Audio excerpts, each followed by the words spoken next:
Darwin Morrow, embajador de Estados Unidos en México, durante su gestión, logró convencer al presidente Plutarco Elías Calles para favorecer los intereses de las compañías petroleras. ¿Cómo?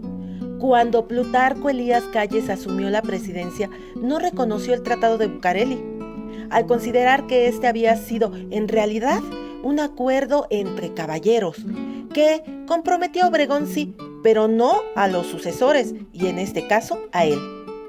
En 1925, la Secretaría de Industria y Comercio y Trabajo comenzó a redactar leyes reglamentarias sobre el artículo 27 de la Constitución, los cuales se dieron a conocer en diciembre de 1925 y enero de 1926.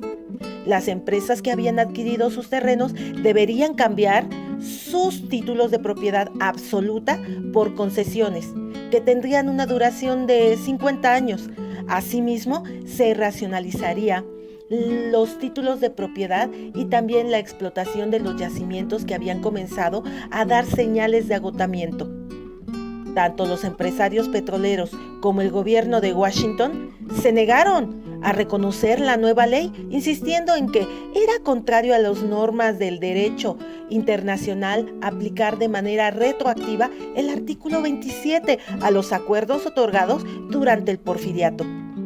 El gobierno mexicano justificaba su acción argumentando que los recursos del subsuelo constituían parte de la soberanía de la nación.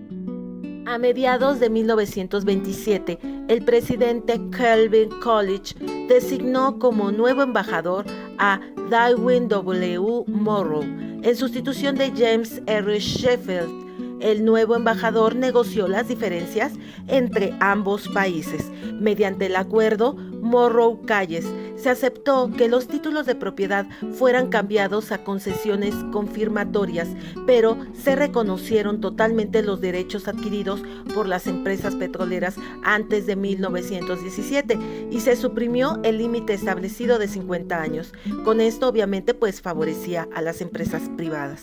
En noviembre de 1927, por sugerencia presidencial de Estados Unidos, a cambio, Morrow ofreció asesoría de expertos financieros para estudiar la situación económica de México y, sobre la base de términos realistas, se hizo un plan para pagar y renegociar la deuda externa. Por otra parte, se ofreció como mediador para lograr la paz de la Guerra Cristera.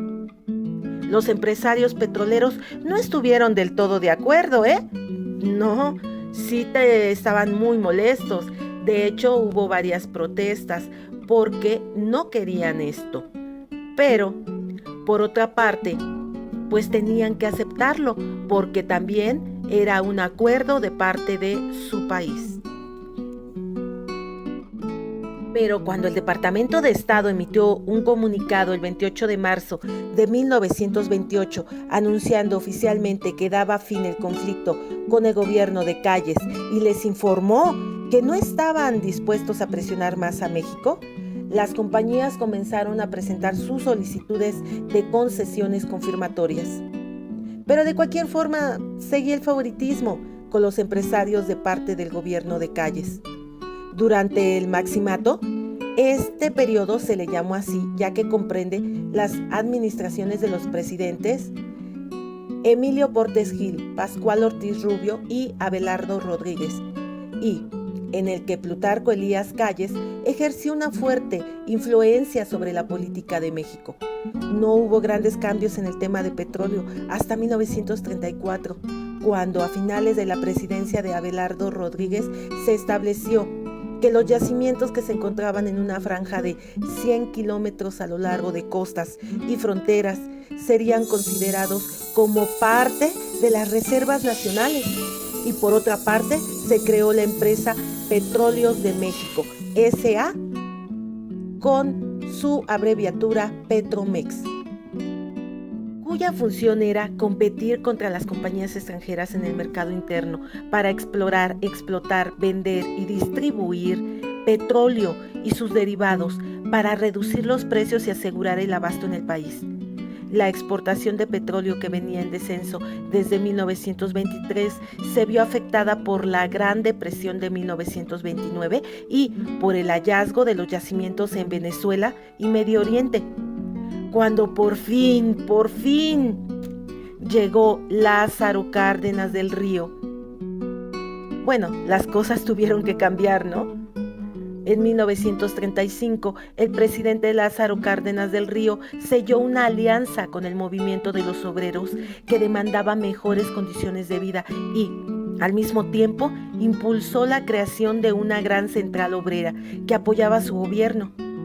Cárdenas llegó a manifestar que las empresas deberían pagar a sus trabajadores sueldos sobre la base de su capacidad económica y no sobre la base de la simple oferta y demanda de la mano de obra. Es decir, si el estado financiero de una empresa le permitía aumentar los salarios a sus trabajadores, ésta debería de hacerlo. En 1935 había tantos sindicatos de trabajadores petroleros como empresas, Por tal motivo, las prestaciones sociales y salarios eran muy diferentes en cada sitio, a pesar de que los obreros realizaran las mismas tareas. El 15 de agosto, a pesar de la renuencia de las compañías petroleras, sus obreros y empleados lograron unificarse en el Sindicato de Trabajadores Petroleros de la República Mexicana para defender sus intereses y demandar iguales y mejores condiciones de empleo mediante la firma de un nuevo contrato colectivo de trabajo. Las primeras negociaciones comenzaron a mediados de 1936 sin lograr llegar a un acuerdo. Las pláticas entre trabajadores y empresarios estuvieron a punto de romperse en noviembre. Por primera vez el gobierno intervino para convencer a ambas partes que continuaran con sus negociaciones. El 25 de noviembre de 1936 se promulgó la ley de expropiación en el Diario Oficial.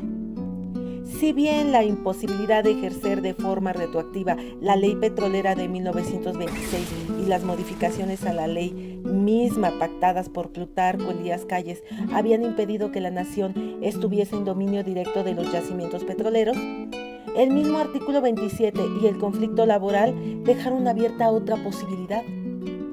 El 18 de marzo de 1938, el general Lázaro Cárdenas del Río hizo la expropiación petrolera a las empresas extranjeras, basándose en la siguiente ley de la Constitución de 1917, que dice lo siguiente.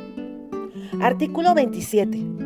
La propiedad de las tierras y aguas comprendidas dentro de los límites del territorio nacional corresponde originalmente a la nación, la cual ha tenido y tiene el derecho de transmitir el dominio de ellas a los particulares, constituyendo la propiedad privada.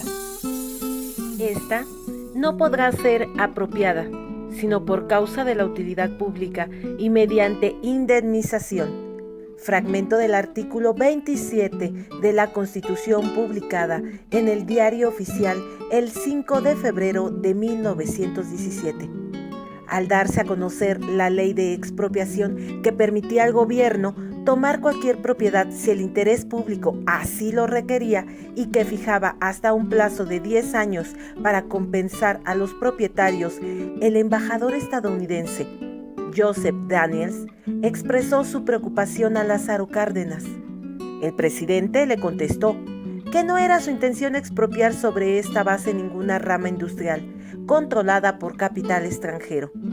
En 1937 fue creada la Administración General del Petróleo Nacional, organismo que asumió las propiedades y tareas de Petromex y que dependió directamente del Poder Ejecutivo.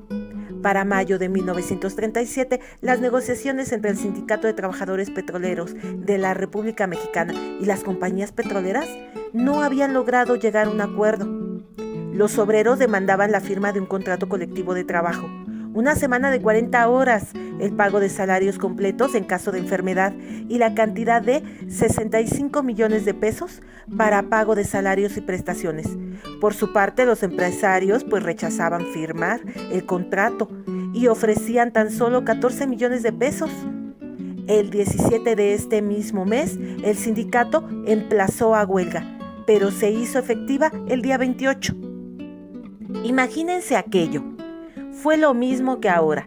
Nos dejan sin gasolina, todo se paró, no había casi automóviles circulando, hubo desabasto por el hecho de cómo se llevaba mercancías, transporte, alimento, etcétera. Bueno, por falta de gasolina y por lo tanto, pues por falta de todo, pues se paró el país. Lo que obligó a Cárdenas a tener que intervenir y pedir que ambas partes entablaran un diálogo, pero parecía ser que esto no iba a arreglar las cosas, y por lo tanto le pidió al sindicato que plantearan el problema ante la Junta Federal de Conciliación y Arbitraje.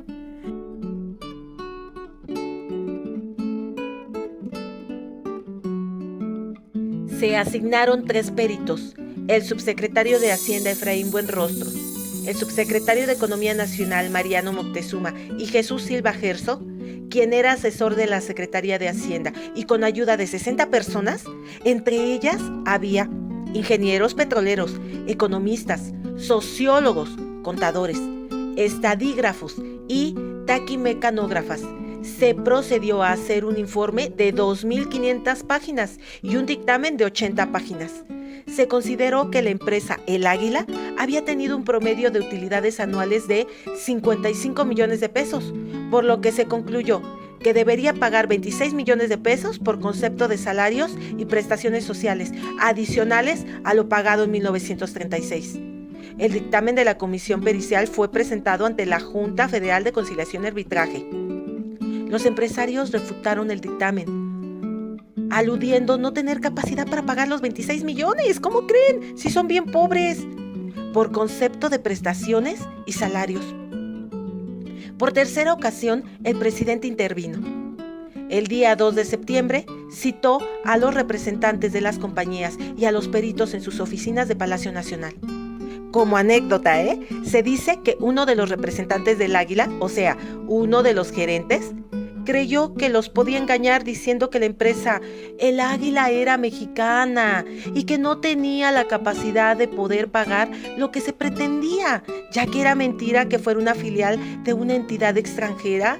Por favor, ¿cómo creen? Por lo cual, la respuesta fue con cachetada blanca. Le contesta Silva Herzog, mostrando un periódico financiero londinense en donde aparecía un informe de la Royal Dutch Shell de 1928, en cual decía que nuestra subsidiaria, la Compañía Mexicana de Petróleo El Águila, había obtenido buenas utilidades durante su último ejercicio. Se añadía, además, que para evitar el pago de impuestos elevados, se había decidido dividir las acciones de 10 pesos a 4 para el Águila de México y 6 para una nueva compañía, el Águila de Canadá. Con esta estrategia, y el Águila de México vendía a The Eagle Shipping Company sus productos por debajo de los precios del mercado. En lugar de venderse el barril a $3.19 por dólar, se vendía a $1.96 por dólar. De esta manera se ocultaban las utilidades para reducir el pago de impuestos en México y trasladar parte de la contribución sobre las utilidades pues a otro país, claro. Con lo cual no supieron más que decir y pues esto provocó que se enfadaran y también provocó que en ese momento cancelaran la reunión.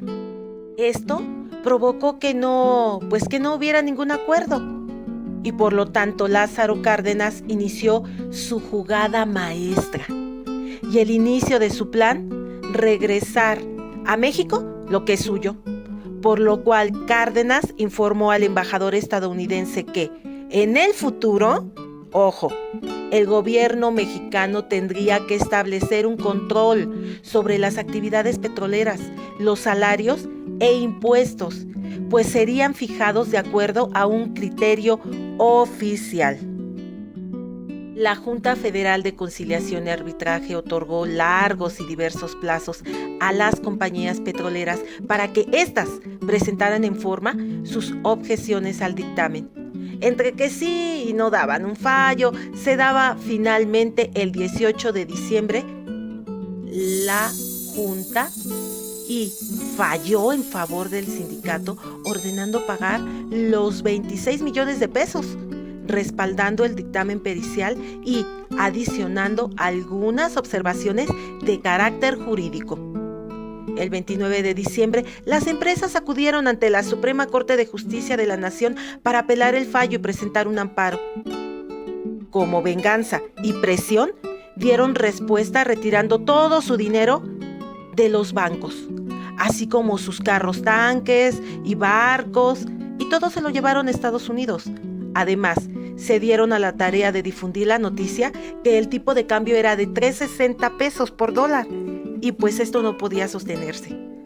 El 1 de marzo de 1938, la Suprema Corte de Justicia de la Nación ratificó el laudo de la Junta Federal de Conciliación y Arbitraje, negó el recurso presentado por los abogados de los empresarios y estableció como fecha límite el 7 de marzo para que las compañías petroleras dieran cumplimiento a la sentencia. ¿Y qué creen? ¿Que se iban a quedar así? ¿Así nada más? No, amigas y amigos, pues claro que no. Sus países, que fue Estados Unidos y Gran Bretaña, pues empezaron a presionar al gobierno de Cárdenas, ya que decidieron las autoridades de su gobierno pues no reanudar un convenio anual que tenían con México para la compra de plata. Contrato anual que desde principios de 1938 había empezado a ser revisado de forma mensual. Al salir los fondos bancarios provocaron obviamente una crisis financiera que sabían tenía que presionar al gobierno para que se retractara, con lo cual en lo diplomático presionaban los dos países a México para que se resolviera el conflicto, con lo cual estaban obligados a estar pues en medio del conflicto obrero patronal. Pues ¿quién? Obviamente el gobierno era el que estaba en medio. Cárdenas se entrevistó en varias ocasiones con los representantes de las empresas sin éxito, porque ya no era un asunto de números, sino de orgullo. Pues sí, orgullo para las empresas. Se dice que a uno de los representantes de las empresas se le ocurrió decir, y casi estoy segura que él fue el que hizo que Cárdenas pensara en la nacionalización. ¿Quién nos garantiza que solo será los 26 millones? Le dice el representante de la empresa extranjera. Le contesta Cárdenas, yo. ¿Usted? Sí, yo, el presidente de la República. Y termino la reunión. El 9 de marzo, todas las representaciones de México en el extranjero recibieron un memorándum que advertía la posibilidad de que se realizara la expropiación petrolera. A pesar de la gravedad de esta posible situación, el tono del documento era optimista ante las dificultades económicas que conllevarían a tomar esta decisión. El embajador de México en Estados Unidos, Francisco Castillo Nájera, llegó a pensar pues en una respuesta militar. Pues sí. El viernes 18 de marzo, las compañías ya sabían de la decisión de Cárdenas y como niños malcriados dijeron que siempre sí iban a pagar, pero que les hicieran un descuentito, ¿no? O sea, ¿no? Como los árabes, de a bonitos, poco a poquito.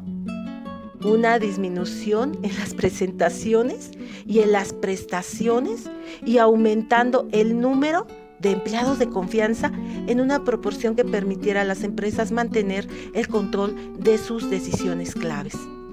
Pero el presidente Cárdenas ya había tomado una decisión y la propuesta fue rechazada. Después de reunirse con su gabinete a las 10 de la noche, declaró la expropiación, mediante la cual la riqueza petrolera que explotaban las compañías extranjeras se volvió propiedad de la nación mexicana, lo cual era uno de los ideales sociales de la Revolución Mexicana, asentados en el artículo 27 constitucional y respondía a la política nacionalista del presidente Cárdenas. El discurso de expropiación que el presidente Cárdenas dirigió por radio a la nación tuvo una duración de poco más de 15 minutos. Se trata de un caso evidente y claro que obliga al gobierno a aplicar la ley de expropiación en vigor, no solo para someter a las empresas petroleras a la obediencia y a la sumisión, sino porque habiendo quedado rotos los contratos de trabajo entre las compañías y sus trabajadores por haberlo así resuelto las autoridades de trabajo, de no ocupar el gobierno de las instituciones de las compañías, vendría la paralización inmediata de la industria petrolera, ocasionando esto males incalculables al resto de la industria y a la economía general del país.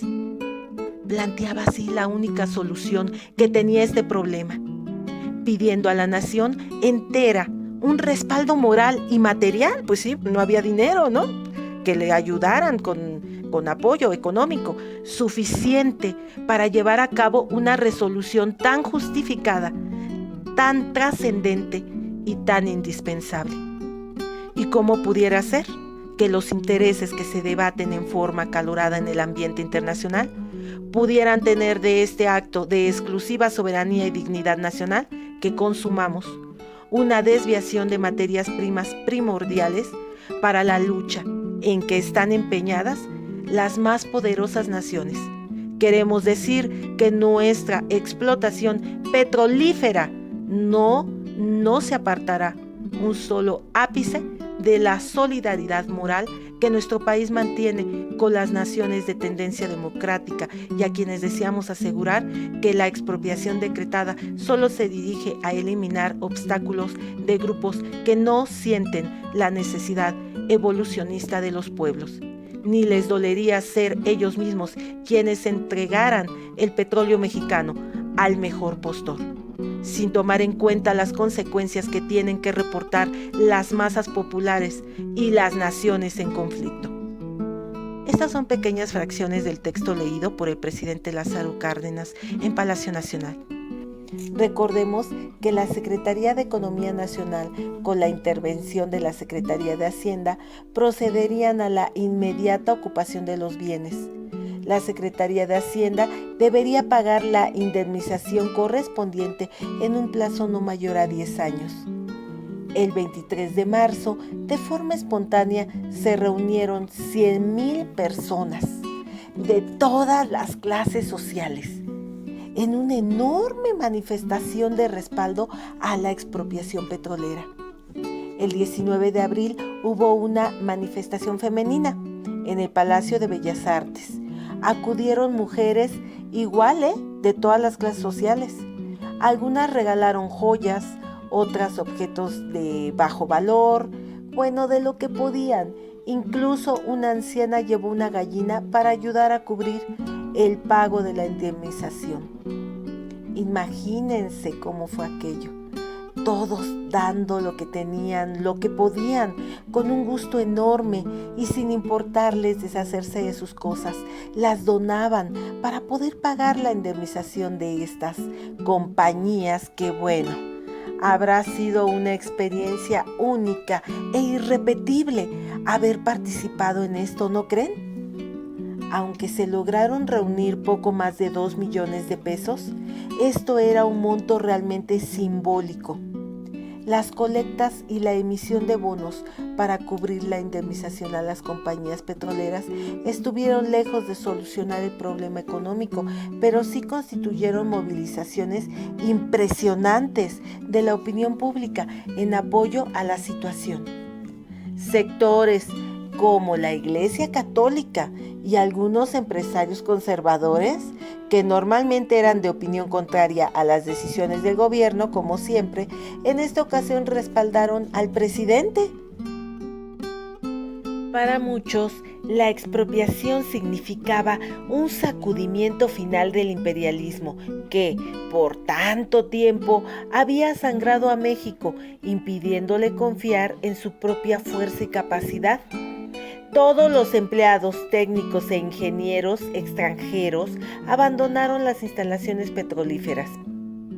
La Administración General del Petróleo Nacional fue el organismo que provisionalmente se hizo cargo de los bienes expropiados a las compañías petroleras. Al mes siguiente de la expropiación por decreto, se creó la Distribuidora de Petróleos Mexicanos, que se encargaría de la comercialización del petróleo y sus derivados. Y por otro decreto promulgado el 7 de junio y publicado el 20 de julio, se creó la Compañía de Petróleos Mexicano Pemex, la cual se encargaría de la expropiación, producción y refinación del petróleo. Las indemnizaciones en cada compañía petrolera fue diferente, Por ejemplo, la compañía de la Standard Oil Company, con el abogado Donald R. Ripper, se entrevistó con el presidente Lázaro Cárdenas. Mientras que Lázaro Cárdenas deseaba llegar a un acuerdo sobre el monto de la indemnización, el abogado pretendía formar una empresa o un grupo de empresas que volvieran a explotar el petróleo mexicano. Pero esta vez dichas empresas estarían asociadas con el gobierno mexicano. Qué conveniente para ellos, ¿no creen? Pero aún más, muy ingenuo creer que Cárdenas iba a aceptar. Y otro ejemplo muy diferente fue el de la compañía Sinclair Pierce Oil Company, que mantuvieron conversaciones secretas con el embajador Francisco Castillo Nájera. De las conversaciones que tuvieron pedían $32 millones, pero al final se concretó el 1 de mayo de 1940. La Sinclair firmó un acuerdo con el gobierno mexicano por un monto de $8.5 millones, que sería cubierto en 3 años, y un contrato de compraventa por 20 millones de barriles, que serían suministrados por Pemex a un precio inferior al del mercado, pero en el límite de sus costos de producción. Este acuerdo le convino muchísimo a la compañía, que en realidad tuvo entre 13 y 14 millones de dólares, y se sabía que el grupo Sinclair recibió más de lo que valían sus instalaciones, pero se sentó un precedente con el que México demostraba que hablaba en serio, nada de echarse para atrás, y confirmaba con hechos su intención de pagar las indemnizaciones a las compañías petroleras. Con esto, el gobierno mexicano pudo entonces argumentar que era la Standard Oil y la Shell las que mantenían posturas intransigentes por negarse a negociar un acuerdo de indemnización. El camino fue muy largo, pero se logró, y fue el comienzo de un camino muy escabroso hasta la fecha. Es un pasaje importantísimo en nuestro México a través de su historia, lo importante y lo valioso que son nuestros recursos naturales, y que nos llena de orgullo esta pequeña etapa de nuestra historia, pero muy grande, ya que es una prueba más que cuando nos unimos logramos muchas cosas. Bueno, amigos, esto es todo por hoy y nos vemos en el próximo video. Yo soy Angie G. Cuídense y hasta la próxima.